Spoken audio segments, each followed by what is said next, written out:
1950, if you look at, this Nehru, Patel notes on that, many of the macro assessments of China are articulated by Patel as early as 1950. Remember, as late as 1962, even 1963, this country was still not thinking of two fronts. In fact, if you see, after 62, we reach out to Pakistan thinking we can now cut a deal with Pakistan so that we have to face the Chinese threat. Now, Patel is telling you in 1950, saying, wake up, we already have a two-front issue. So, I flagged that because somewhere we have, it's not like we've forgotten our own history. We often were not taught our own history. Many of us knowingly looked away. Many of us never knew it. So that's one example. I could give you a very different example, that's US. Yes. Where, in a way it's connected with China. That you have people in the cabinet at that time. We're talking here of early middle 50s, okay, who essentially are asking Nehru, and not asking Nehru, they're saying it in public, saying, look, why are we taking up China's cause to the extent that we are alienating the Americans? It's one thing if we have issues with the Americans, but must we actually alienate the Americans for the sake of China? So, if you look at in the roads not taken, I've essentially used snapshots of four eminent people of that era: Patel, Shyama Prasad Mukherjee, B.R. Ambedkar, and Minu Masani. Now, B.R. Ambedkar, for example, he speaks about the alienation of America. That, it was, in fact, even Patel has concerns as early as 1949, 1950. Saying, why is it that, we can benefit from a better US relationship? We need the US, for a variety of reasons. Why are we sort of pushing away the US? Why are we irritating them on matters which are actually not our core national interest? And that's where the ideological character, of the government there comes out. And of course, on Pakistan, the classic example is Shyama Prasad Mukherjee. Now, the reason why because he cautions about the liquidation of minorities in Pakistan. And everything that he predicted at that time, which people felt he was a scaremonger then, has come to pass in the years that have happened. Now, why have I put it? Because if I had told any of you, could you name for me ministers of the Indian cabinet who resigned because they had differences on foreign policy? I'm pretty sure most of you, before we had this talk today, would be stumped for an answer. People have actually, if you look at Ambedkar's resignation, foreign policy is one of the factors. So it's important for us to know our past. So I'm not rejecting the past, I'm actually saying let's have a good audit about our past as well. Let's have a more honest audit about our past. And by the way, let's have an honest audit about our distant past as well. That, instead of, we have a complicated, layered history which becomes a civilization. Let's not be in denial of our civilization because it suited people's political calculations in 1950. The one part of this book which is very interesting because it takes over from what your previous book is, which is the reference to, a very close reference to the Ramayana. In so many ways, the Mahabharata is a storied epic, much more connected with statecraft. Ramayana, not so much. why did you use Ramayana, and what are the connections that you drew from the Ramayana for India's foreign policy? Well, to be honest, a variety of reasons. One, I had already used the Mahabharata in the first book, so you want to be a little bit different. Two, I was talking at the release, I think, of the Marathi, or I forget, either the Marathi or Gujarati edition of my first book. And somebody stood up out there, someone like one of you, and actually challenged me to do an exercise with Ramayana. So I accepted that challenge. And once I started applying a certain perspective, I started looking at Ramayana like a political science, international relations, diplomatic person. And then you could see, because this is why epics are epics, that you could actually see pretty much a lot of what is today, what would be the key objectives of a foreign policy, of diplomacy. Well, they are very much out there. How to build a coalition, how to conduct regime change, how to, how to have plan Bs, how to have insiders who, in a way, who kind of give you a much more informationized environment about which you are dealing. How to actually, I would say, build brand and intimidate people, how to deter people, where do you cut your deals. Now, if I were to just list out these and say, look, would any of you differ, this is like diplomacy 101. But this diplomacy 101 is actually permeates the Ramayana. That even the idea of a rules-based order, after all, what is Ram Rajya? Ram Rajya is about a rules-based order. So the idea of a rules-based order, the idea of even global commons, that if what takes Lord Ram into the forest. If you think of the forest as global commons, where the good citizenry of the world is occupying or traversing through, and which is unprotected and at danger from predatory powers. So you need, someone who will take some responsibility for the global commons.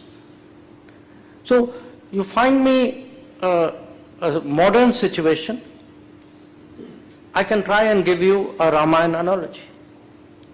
Now, the nice thing about it is, in this country, if the moment you start using Ramayana analogies, immediately bingo, everybody gets it. You can have a difficult, explanation.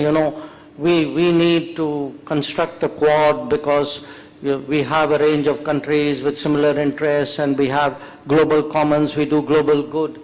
Now, if I were to give some Ramayana type analogy, immediately doesn't understand it. So even as a communication tool, it's extremely effective. So I will take you back to your point about the global commons and global goods, because it's not merely in the book that you spoke about it. You were actually one of your first statements as foreign minister in the UN in 2019. And you were addressing the group of on multilateralism, and you spoke about the Kindleberger trap. But so bringing you back to the modern day, as the US is rethinking its own economic engagement with the world, or rather its own economic generosity, and in fact its traditional position as the guarantor of global goods, it's redefining its notion of global supremacy, not merely in trade, but in tech, supply chains, etc. Is there a space opening up for India or powers like India? And I refer to your statement on this because is there something that we are missing as we grow, as we become a more multilateral power, and are there responsibilities that we bring to the table?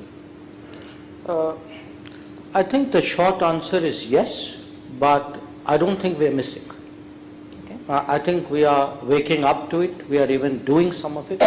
And again, you know, when I said that it's important for people even unconnected in their professional or daily life with foreign policy to know about foreign policy, part of it is that understanding of the responsibility. That if we today, let us say, send a first responder team to an earthquake in Turkey, or we say we are doing an HADR mission to Mozambique or I don't know, Fiji or something. People have to understand, it's important to explain to our own people, why are we doing it? We are today, in fact, if you see pretty much from 2015, every year, we've had at least one major operation and one major sort of first responder type operation. So you could have the Yemen's, civil war. Some of them are rescue come response. But you had Yemen, you had South Sudan, you had the Nepal earthquake, you had, of course, the conflict ones. You had, in fact, Maldives when the water supply system broke down. You had Sri Lanka when the mudslides happened. So it's today like a drill. In fact, not is it just a drill. We have even created a force. One of the innovations of the Modi government when they first came into office was to actually raise a force called the National,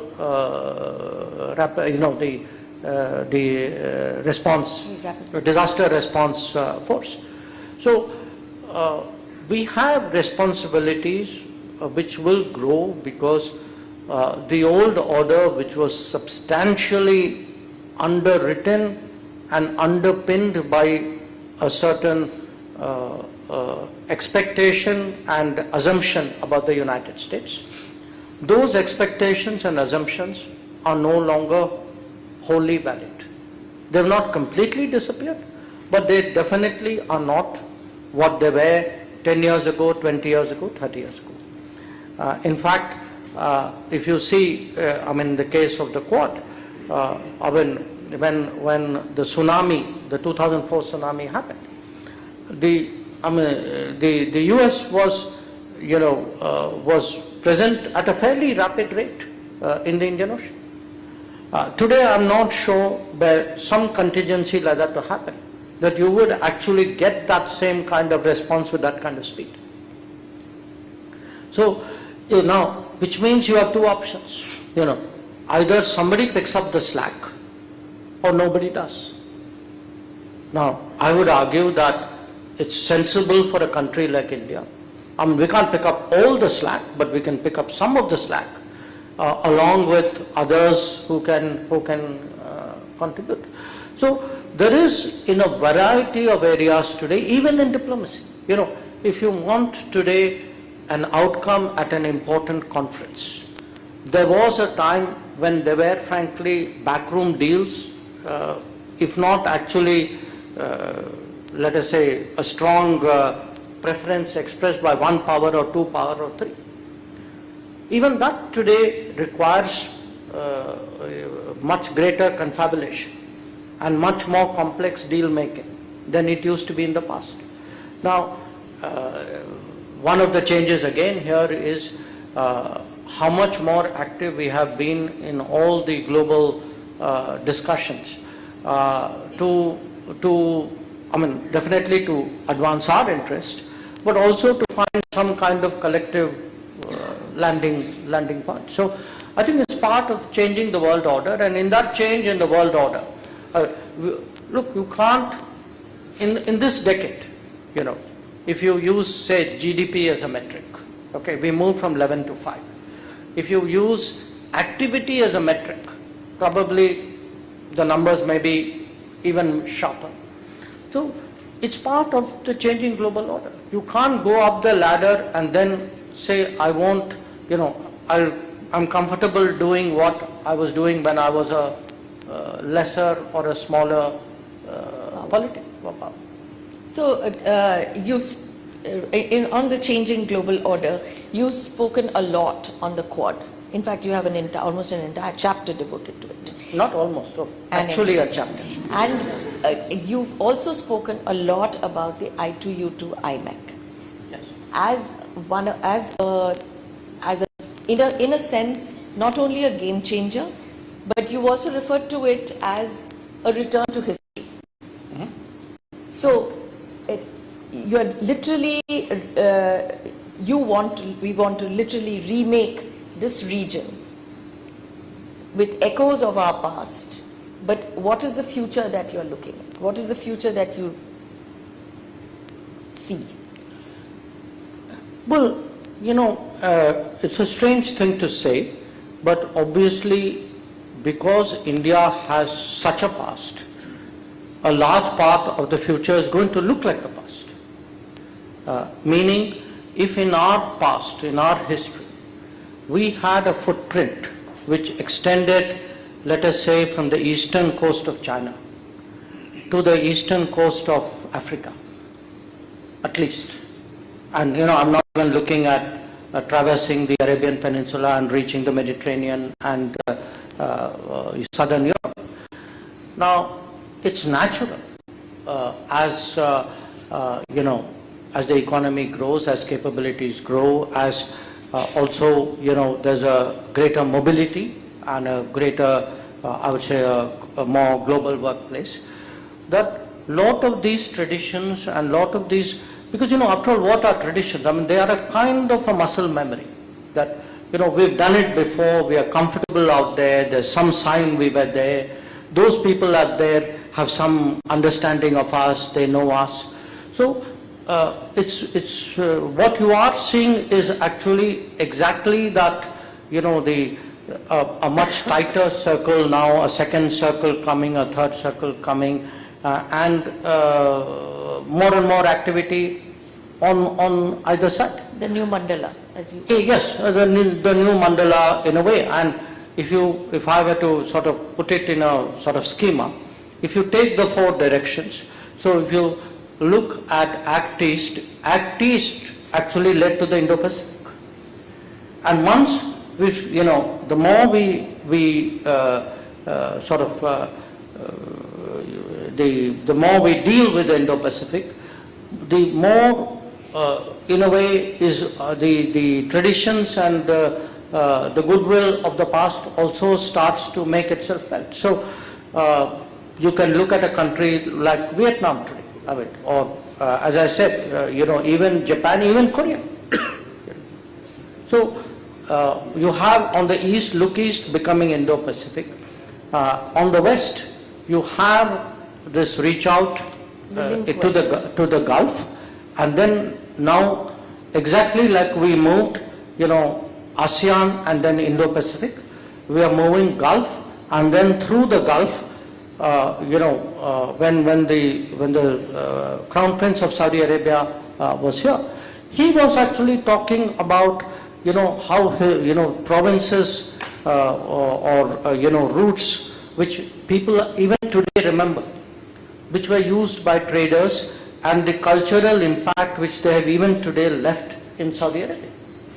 So IMEC to me is a kind of a analogous you know, step forward, just like Indo-Pacific was, you know, because the Eastern started earlier. The relationships really started becoming serious after 2014. The other ones were started 20 years earlier. So you have the Gulf leading to I2U2, IMEC, and whatever holds beyond that. Then you have the southward movement, the idea of envisaging the entire ocean in an integrated manner. And that then leads us to make today a much deeper commitment to the littorals along the Indian Ocean. So it could be, on one side the east coast of Africa. So if you look again at the last decade, at Tanzania, at Mozambique, at Kenya, you can see big changes in those relationships and big commitments from India. Look at the islands, look at a place like Mauritius or Seychelles or Maldives or Sri Lanka. And then keep moving it, then it moves into your, again, Act East at the other end. And the newest one, which is really, we are trying to push for deeper ties with Central Asia. But where we have historical goodwill, but we have physical barriers. And working through those physical barriers is quite a challenge. Which is why, to some degree, the north-south transport corridor, the Iran routing becomes so important. Now, we will continue, because at the end of the day, you don't allow the challenges of the day to defeat a larger purpose. So, but the whole idea is really, if you envisage, India's interests and engagement really deepening and sort of furthering in a way in all directions, that's exactly the kind of schema. Each one of this is a policy which you would have heard of individually. Yes. But I'm giving you like a map. You also spoke about the new culture of diplomacy, and there are innumerable instances in Ramayana that you have referred to. Sugriva's wife Tara, for instance, Angad leveraging his presence, Hanuman, of course. But you describe this new culture of diplomacy as having less inhibitions and greater coercion. And there's a very interesting coercion. And you said that among the key developments of the last decade has been the weaponization of the routine. Okay, I'm talking about other people. Yes. I just wanted to be clear. You had me worried. I presume at some point we will also be using the same... No, we are nice people. So, when we talk about when you've spoken about the weaponization of the routine, you've also laid out what you call a new security agenda. The new security agenda, which looks at everything from, as you said earlier, who controls your data, who is stealing your information, identity, to the older traditional security issues. At which point, how do we stop ourselves from becoming either a paranoid state or a surveillance state? Because the map of security threats to the ordinary Indian or to the ordinary human being has increased exponentially. What is the role that you will play to prevent us from descending into, say, a China? Look, I would say that you are really overstating it in a way that the question has to be reframed to give you really a more accurate answer. Because, this is not a question of being paranoid. There are real problems out there. Yep. It's not, again, a question of surveillance. There is a certain responsibility that a state has. Let's not confuse anarchy and irresponsibility with freedom. So I think there are, today good governance, national security, in a way, international competitiveness, they all come as a certain package. Now, let me turn it around. Look at the normal. Unless you alert people, people should know today what kind of telecom system you have. it should not be determined just by price point or technology. There are clear national security implications. As I said, look at the digital domain. So when you look at games and apps, when you look at the social media usage, you look at the digital activity that people do. I mean, each one of us is putting out some part of ourselves. I mean, we are putting out often in cyberspace what we would not tell our near and dear. Now, if somebody with malevolent intentions is gathering all of that, now we know that this is not hypothetical. It's actually happening out there. So the point is today, there was an era where we looked at, in a way, let us say broadly, daily, you can say, transactions. From I would say, an economics and an efficiency point of view. It was cheap, you liked it, it worked, you liked it, it was available, you liked it, you took it. Today, we have to introduce some filter of technology, some filter of digital, some filter of privacy. These are, because these have all become very powerful tools. And the weaponization of the normal, because, take something as simple as even tourism.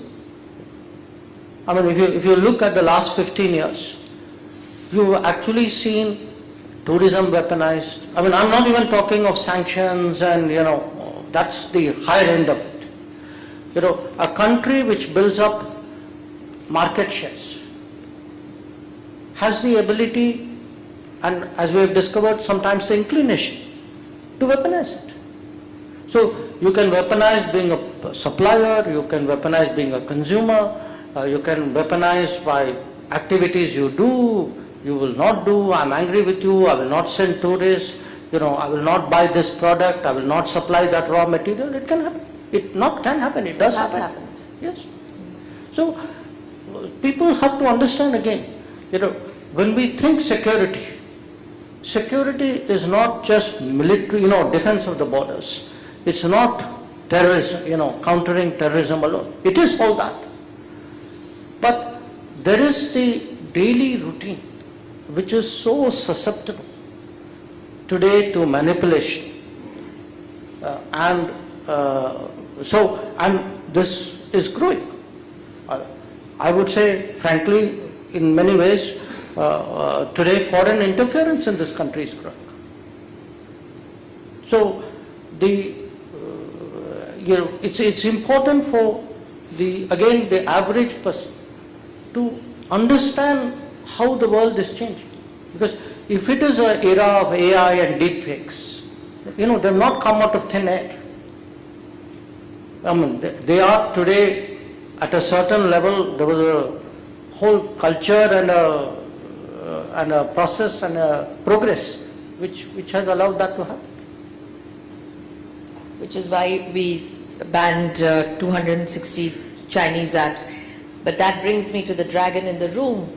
How does Bharat deal with a China that not only is resurgent but is a very different power from what we had imagined it might be, that makes weaponization routine?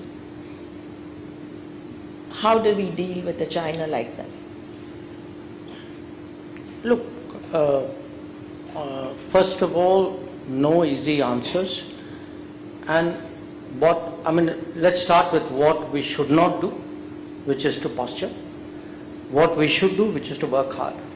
So I give a very, very basic example, which is the border infrastructure.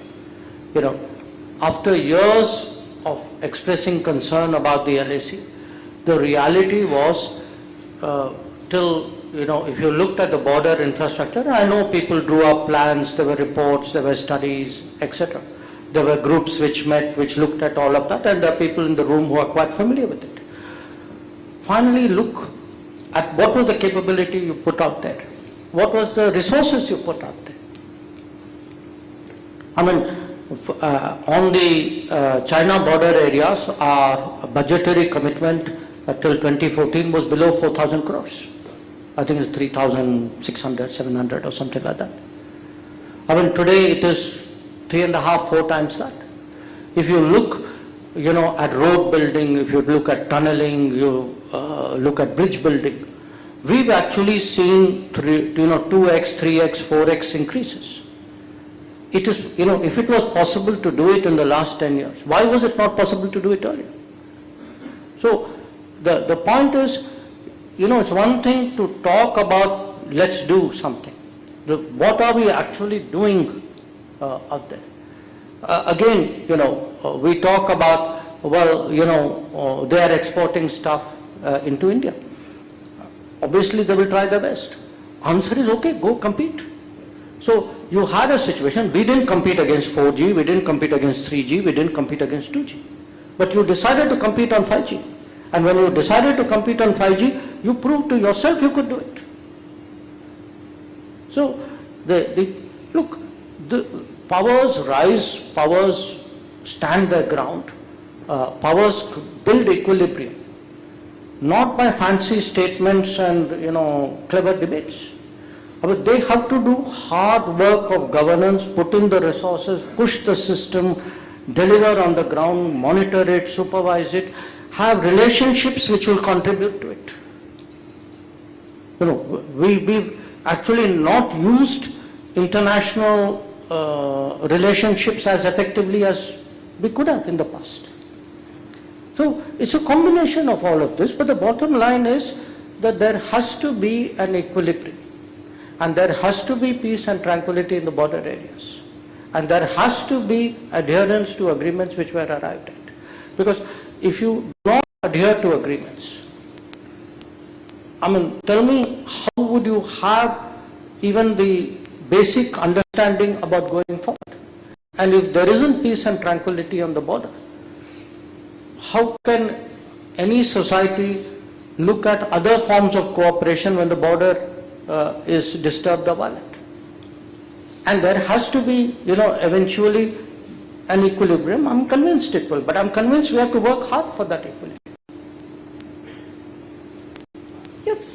You spoke in that same chapter on China, you spoke about the growth of or growing comprehensive national power as one of the ways of dealing with China. In today's world, when we are actually redefining the word globalization in so many ways, because trade, the way we looked at it at least a decade ago, is no longer how we look at it. If we are looking at an Atmanirbhar Bharat, there is a MAGA process underway in the US. Similarly with China, 2025, Russia, I presume, is doing its own thing. In this world, growing comprehensive national power and to something that you've also spoken about, the new globalization. What are the attributes that India needs to grow, needs to develop, and how do we go forward on this? Look, I can only give you a few, illustrative answers, because obviously it's a very big question. But let's say if we believe that in the next decade, there are some areas which are going to be critical economically or in terms of security, I think we should be prepared to sort of make those decisions, make those investments, build up those capacities, however difficult it is. Now, day before yesterday, the cabinet approved the establishment of a semiconductor fab, which an Indian, enterprise would do along with the Taiwanese, in collaboration with the Taiwanese one, and with 2 assembly plants. These are, the 3 are yes, kind of independent, or one at least autonomous of the other. Now, why am I pointing to that? Because we keep talking, saying, chips are very important. Everybody knows the auto industry slowed down when there was a shortage of chips. But what would happen, you'd read about it in economics Times or Business Standard, and then you get on with life as usual. Now, if you today, now all countries don't face this dilemma. There could be a small country which would say, I'll take a chance, in the way the world is run, anyway my requirement is not very big, or I may not have a requirement at all. So, the big countries certainly which have ambition and which need to be competitive, they need and make those what I call deep national strength capabilities. So, I'm giving you that as an example. The same week, in fact, you had Prime Minister going to Tamil Nadu and announcing a second spaceport. Now, if you're going to become a space power, you can't live off something which somebody decided many decades ago and say, okay, I'll improve that 5%, 10%. I mean, we are looking for big disruptions, big jumps, big ambitions in different ways. So it will, as I said, if the world is going to be about AI and chips and batteries and electric mobility and renewables and green technology and clean technology, we'll have to get out there. And this, if you look at the backward linkages, depending on how backward you want to go, you can go all the way to, prenatal health and say, I want healthier babies, better education, joining schools, school retention, gender gap closing, better housing, electricity to everybody, water to everybody, roads to everybody. And by the way, that's exactly what we're doing. If you actually sit and map out the last 10 years of all the programs and initiatives announced by the government, every Abhiyan and Yojana, you can actually see from pre-birth to post-retirement, there's a intervention to improve at every part of that chain. That's what Comprehensive National Power Foundation is about. Because at the end of the day today, a large part of the world we are moving into, and I've dwelt at it at some length, it's about people. Look, there are different countries, every country will bring its resources to bear as its strength where this competition is concerned. Our biggest resource are people. So, if we do not invest in people, we do not do the skilling, the university education, the better school performance, that whole chain, we are underselling our best resource. And really this era of a global workplace, this is, tailor-made for India. If India can actually kind of, get its act together and play it strong. One of the things that you've been oft-quoted about recently has been India as non-West, but India not as anti-West. As we go into elections, as we look beyond elections, what is non-West future for India that you can envisage? No, look, we are non-West. That's a statement of an empirical fact. But not an anti-West. Because for two reasons. One is often confused for the other, and two, attempts are often made to put us in that box, partly as part of complicating our life with the West, but partly because others who are in the anti-West cause find benefit in defining us like that. So, and you see, sadly, a big part of the West falls for that gambit. So, you have for example, say take BRICS. Okay. So it's somewhere, it's kind of become like BRICS is anti-West. So anybody who's in the BRICS is anti-West. Now, if given how BRICS is growing, I would suggest whether it's truthful or not, it's certainly not smart to define BRICS as anti-West, because you're then saying the anti-West platform is getting more and more successful. So in our case, I mean, our convergence with the West and in many ways our affinities with the West are very strong. I mean, we are a pluralistic democracy. We are a market economy. We have the fundamental freedoms in our society which are not dissimilar to that of the West, even if ours has grown up, is much deeper history than theirs does. So I would say it's important even for us not to get drawn into this baiting the West and somewhere subscribing to the declinism of the West, because that is part of the sort of the global mind games which are on. We have to differentiate ourselves as well, because as part of the global South, I mean, because the West happens to be, in a way, I mean, this is getting awfully confusing, but the West happens to be the North as well. So the fact is, when it comes to a lot of development issues, we will have contradictions or differences with Western countries. But there will be many issues on which we won't. And we have to get that balance right. A couple of minutes left for questions from the floor. I can take a few.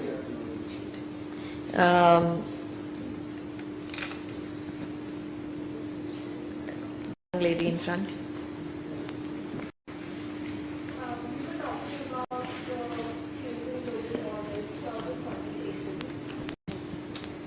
Yeah, so we were talking about the change. You could identify yourself, please. Hi, I'm Akarshi Srivastav and I'm a student from Delhi University.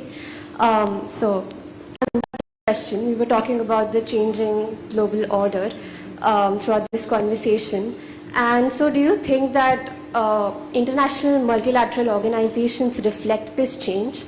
And since they have a lot of leverage in the way our world unfolds, how do you think India should position itself to push for a reform in these international multilateral organizations? Yeah, thank you so much. Take a couple of questions. Alex. Just 1 second. Sure.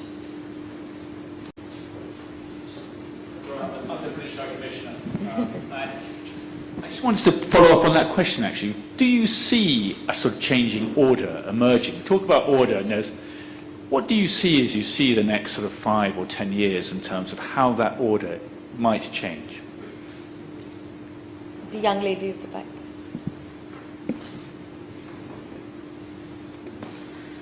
Okay, so my question is basically that since it was mentioned that a large part of future is going to look like the past, history consists of a corpus of certain facts, and historians, they collect them, take them to home and cook and serve them in whatever manner they want or whatever appeals to them in that sense. So in sense, it is often not objective or without a bias.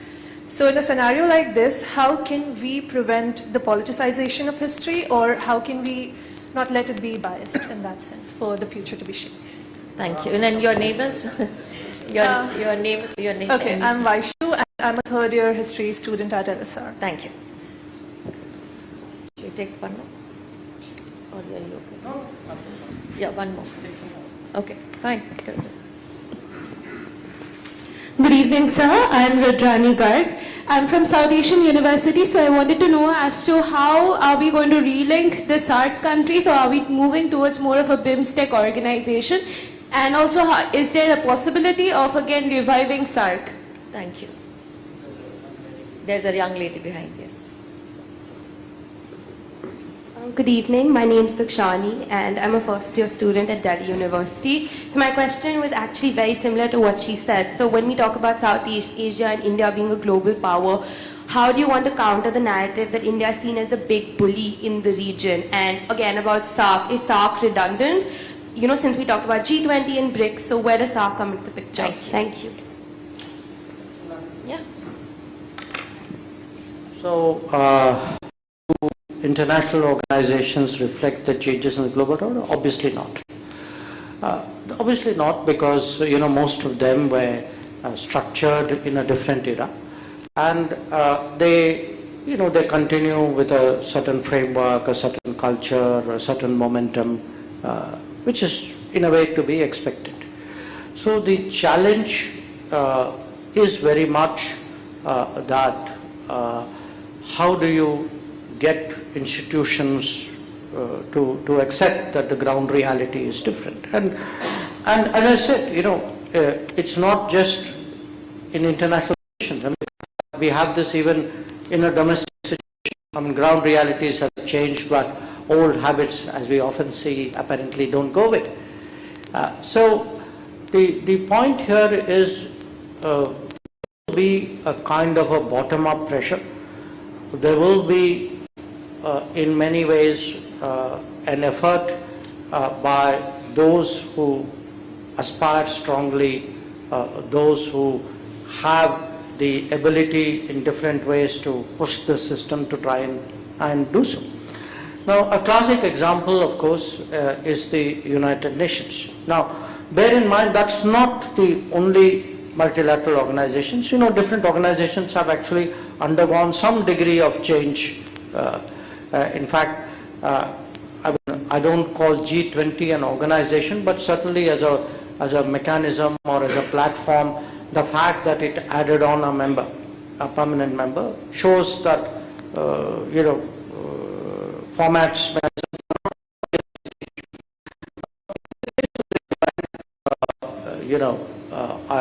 You can see broadly who's pushing for a change, which are countries who are in a way resisting it, some are about it, some less so. But what now has happened is what's called the intergovernmental negotiation process has moved to a point where actually different models or different opinions about how there should be reform are actually being presented before that group, which is a step forward. Now, we're not quite sure what will happen after that, but the reality, like any organization, government, non-government, commercial, if any organization is seen as really too rigid, too unrepresentative, too unable to reflect realities, there is then a cost to that institution and probably to the world as well. And in many ways, that is what we are seeing happening. So, if I were to move from that, because what the British High Commissioner asked me is in a way a kind of a prediction of how I see that unfolding or not over the next, you said 5 years, but when in a way I look back at the last 10 years, I asked my colleagues in the ministry saying, can you tell me how many plurilateral groupings we have joined in the last 10 years? I asked them to do this last week, so I don't know this week's answer.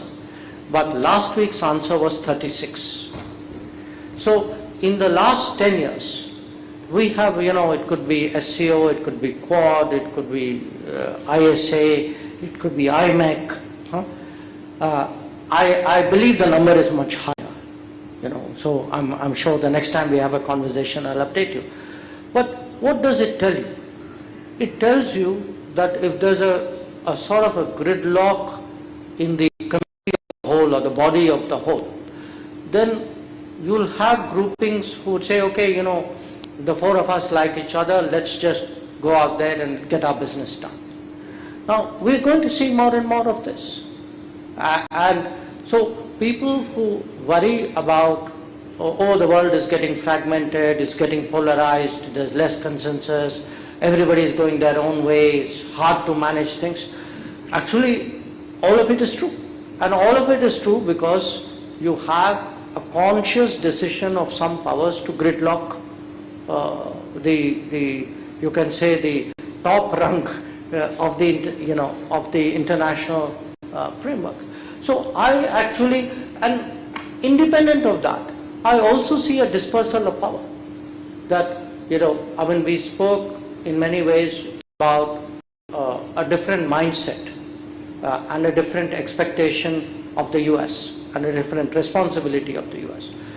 If you again look at the last certainly I'm saying 10, maybe even a little bit more. There's an enormous regionalization of the world, that whenever there are problems, very often countries who 20, 30, 40 years ago would have been far away but would have moved in response to that crisis, today are essentially saying, okay, look, let those guys in that region sort it out. And we're seeing a lot of that. So we are actually going to see the world in a way becoming, more variables, more access, less predictability. I don't want to portray it as a kind of anarchy, but definitely there'll be a certain looseness and a certain, I would say, consequent creativity in that system. It will lead to very imaginative diplomacy. I mean, for those who are nimble-footed, who are willing to, take some bets and explore some things, this is a very, it's a very attractive world or interesting world out there. But I do see it, moving away. I mean, when we look back at the last 20, 30 years, they will look very humdrum as compared to what actually awaits us. On the politicization of history, well, I mean, we've seen politicization of history in this country. And I mean, I come from a university which made its name and claimed fame for that reason. Look, the fact is, yes, there is objectivity, yes, there is history, but there is also politics. And somewhere, how does one kind of get a balance about it? I mean, I do believe that the country is best served by, people asking questions.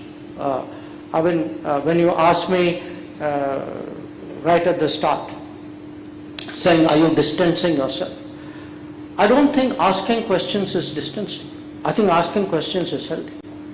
I mean, I would hope 10 or 20 years from now, somebody asks questions about what we as a government are doing. I think that's good for the country. I mean, what we do not need is the kind of, cult worship that we saw for many, many decades. That, you should not ask things, you should not criticize things.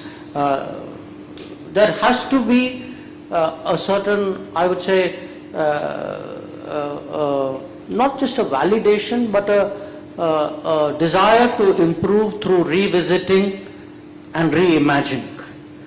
But some of it you cannot keep the politics away, because politics is a reality. You don't want a depoliticized society.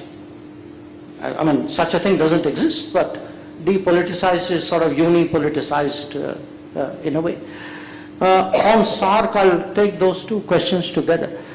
Look, SARC is in trouble basically because how do you have a regional organization where one member does not hide the fact, in fact sometimes proclaims the fact, that they undertake, I'm using the most neutral words possible, violent actions against other members. If we are to sit as a group, but you reserve the right to attack me at night, how long are we going to sit as a group? So we have kind of obfuscated this issue for too long. We found excuses. Well, there's a constituency out there. There's there's a reason for why they are doing it. The bottom line is we have to be clear in our own minds. I mean, is it the view that we should proceed with SARC even if one member of SARC actually has training camps, trains terrorists, pushes them across, supports them in different ways? So it was heading for a crisis. It was just a certain succession of events finally precipitated what happened. So if you ask me, do you see a future for SARC? In some ways, actually you're asking me, do I see a future for that country? Because if that country doesn't change, doesn't really let go of those kinds of options in its, in its armory or its toolkit, then it's not just SARC which is in danger. I mean, very frankly, you're looking at the state of that country as well.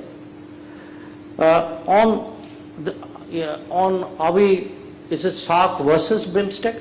No, look, BIMSTEC was independent. BIMSTEC, and my sense is actually the interest in BIMSTEC is, we just had the Thai Deputy PM here. We had been discussing BIMSTEC more deeply with the Bangladeshis as well, but other BIMSTEC members. I think there is today an appetite to grow BIMSTEC. We know, again, it's not like there are no problems there. The situation in Myanmar is very challenging. But I would say we don't have the kind of issues in BIMSTEC which we do in SARC. There is a will to cooperate. There is a desire to take it forward. But because I fold into it the other question as well, how is India perceived by neighbors? The big change today in this part of the world is what has happened between India and its neighbors.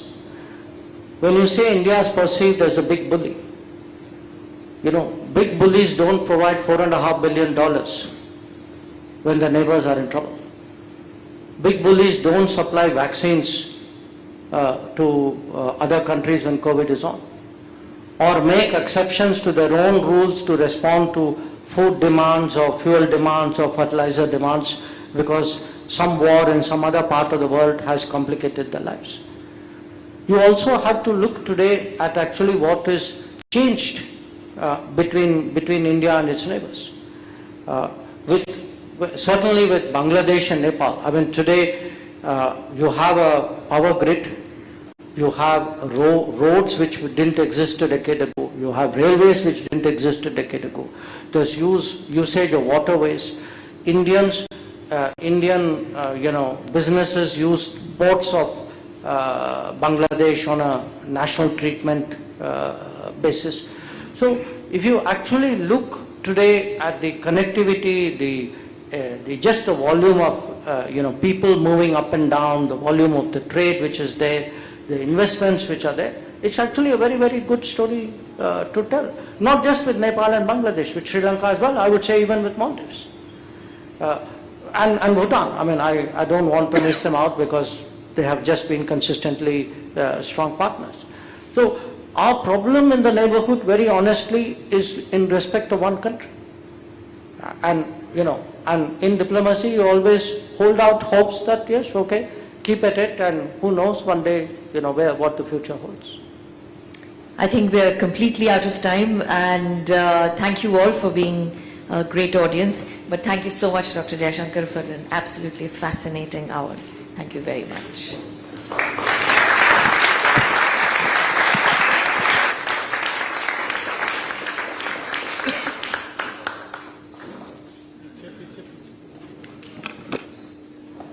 Looked at three relationships which today, even now, dominate our foreign policy debates.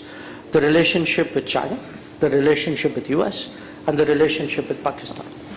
Now, we were all brought up in the belief that the choices which were made in the 40s, 50s, 60s and 70s were inevitable, they were logical, they weren't even a choice. I mean, they were a natural flow of wise thinking and the strategic circumstances of that era.